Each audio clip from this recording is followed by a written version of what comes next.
ایڈا تو جارا پہلوان کے محاورے سے ہی جارا پہلوان کی مقبولیت اور طاقت کا اندازہ بخوبی ہو جاتا ہے۔ اس خطے میں گاما پہلوان اور بھولو پہلوان کے بعد اگر کسی پہلوان کو اتنی شہرت ملی کہ اس کا نام محاورے کی شکل اختیار کر گیا تو وہ جارا پہلوان ہی ہے۔ محمد زبیر عرف جارا پہلوان نجیب الطرفین پہلوان تھے، یعنی والد اور والدہ دونوں کا تعلق پہلوان خاندان سے تھا۔ پہلوانوں کی زبان میں اسے اصیل بوٹی کہا جاتا ہے۔ وہ 24 ستمبر سن 1960 کو لاہور میں محمد اسلم عرف اچھا پہلوان کے گھر پیدا ہوئے۔ محمد اسلم عرف اچھا پہلوان کا تعلق پہلوانی کی تاریخ کے اس سنہری باب سے ہے جسے بھولو برادرز کہا جاتا ہے۔ محمد زبیر عرف جارا کے تایا منظور عرف بھولو پہلوان، چچا اعظم پہلوان، اکرم پہلوان، حسو پہلوان اور معظم عرف گوگا پہلوان جیسے نامور شاہزور رستم پاکستان جیسے خطابات حاصل کر چکے تھے۔ وہ گاما پہلوان کے بھائی امام بخش کے پوتے اور گاما کلو والا پہلوان کے نواسے بھی تھے۔ جارا نے پہلوانی کی تربیت لاہور میں موہنی روڈ پر اپنے آبائی اکھاڑے میں ہی حاصل کی، جس کی کڑی نگرانی بھولو پہلوان نے کی۔ تقریباً 6 فٹ قد کے مالک جارا پہلوان 9 عمری میں ہی توانا جسم کے مالک بنے اور جب لنگوٹ پہن کر کثرت کے لیے اترتے تو دیکھنے والے دنگ رہ جاتے۔ ان کے والد اچھا پہلوان اور تایا بھولو پہلوان کو اپنے خاندان کا مستقبل جارے کی شکل میں دکھائی دینے لگا۔ بھولو پہلوان سے ابتدائی تربیت کے بعد جارا پہلوان کی ذمہ داری ارشد بجلی پہلوان کو سونپ دی گئی، جنہوں نے ایک ماہر کاریگر کی طرح جارے کے جسم کو تراشا۔ جارا پہلوان کے بھائی عابد اسلم بھولو کے مطابق زبیر پرائمری کے امتحانات میں فیل ہو گئے تو ان کی خوشی کی انتہا نہ تھی،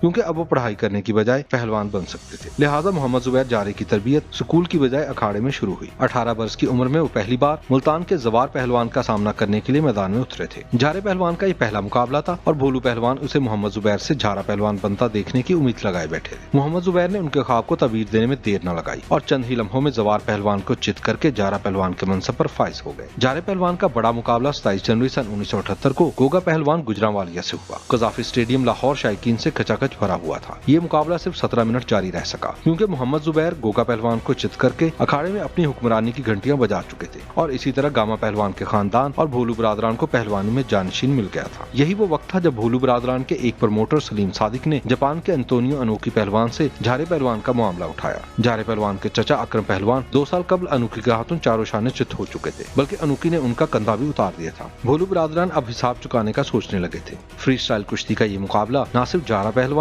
بلکہ جاپانی پہلوان انتونیو انوکی کی زندگی کا بھی سب سے بڑا مقابلہ قرار دیا جا سکتا ہے۔ جون سن 1979 میں انوکی کی پاکستان آمد سے قبل ہی اخبارات میں جارا پہلوان اور انوکی کے مقابلے کی خبریں شاہ سرخیوں میں شائع ہوئیں۔ اشتہارات میں پہلے سے ٹکٹ بک کروانے کی ہدایات جاری ہونے لگیں۔ انوکی کی پاکستان آمد کے بعد صحافیوں سے آمنا سامنا ہوا تو ان کا کہنا تھا وہ 3 سال قبل جب اکرم پہلوان سے مقابلے کے لیے آئے تھے اس وقت جارے کو دیکھا تھا، تب وہ 15-16 سال کے نوجوان تھے اور ان کے بارے میں وہ زیادہ نہیں جانتے۔ اس وقت انوکی کی عمر 36 سال جبکہ جارا پہلوان 19 برس کا نوجوان تھا۔ ماہرین کی نظر میں یہ ایک یک طرفہ مقابلہ ثابت ہو سکتا تھا۔ جارا پہلوان کا یہ پہلا بین الاقوامی مقابلہ تھا اور ان کی ناتجربہ کاری بھی آڑے آ سکتی تھی۔ انوکی نے بھی اس کا اظہار کیا تھا کہ انہوں نے اس مقابلے کے لیے کوئی خاص تیاری نہیں کی، صرف معمول کی پریکٹس کی ہے۔ شاید انہیں بھی گمان تھا کہ یہ تو کل کا بچہ ہے۔ ان دنوں اخبارات میں شائع ہونے والی رپورٹس کے مطابق جارے پہلوان نے اس مقابلے کے لیے 8 ماہ کی سخت تیاری کی تھی، کیونکہ یہاں چچا کی شکست کا بدلہ اور خاندان کے کھوئے ہوئے وقار کو بحال کرنا مقصود تھا۔ بالآخر وہ دن آ گیا۔ 17 جون شام 6 بجے اتوار کا دن لاہور کا قذافی اسٹیڈیم 40,000 تماشائیوں سے بھرا پڑا تھا۔ مقابلے کے لیے میدان کے درمیان 24 فٹ چوڑا ایک خصوصی رنگ تیار کیا گیا تھا۔ مقابلہ 8 بجے شروع ہوا۔ پہلا راؤنڈ بغیر کسی سکور کے ختم ہوا۔ دوسرے میں بھی دونوں پہلوان ناقابل شکست رہے۔ تیسرا اور پھر چوتھا راؤنڈ بھی ایسے ہی گزرا کہ 6 فٹ 4 انچ قامت کا دیونما انوکی پہلوان اس 19 سالہ نوجوان پر قابو پانے میں ناکام رہا۔ 5ویں راؤنڈ میں بھی ایسی ہی صورتحال رہی کہ کمنٹیٹرز نے مقررہ وقت کے ختم ہونے کا اعلان کر دیا۔ گھنٹی بجی تو انوکی جارا پہلوان کے پاس آیا اور اس کا ایک ہاتھ پکڑ کر فضا میں بلند کر دیا۔ ایسا کرنا تھا کہ عوام کے جذبات کا سمندر امڑ آیا۔ ان کا خیال تھا کہ انوکی نے شکست تسلیم کر لی ہے۔ باضابطہ اعلان سے قبل ہی عوام نے جارا پہلوان کو کندھوں پر اٹھا لیا اور نعرے بازی شروع ہو گئی۔ ایسی بھگدڑ مچی کہ پولیس کی لاٹھی بھی قابو میں نہ رہی۔ جارا کے حامیوں نے فتح کا جشن منانا شروع کر دیا، جبکہ انوکی کے مینیجر کا اصرار تھا کہ یہ مقابلہ برابری پر ختم ہوگا۔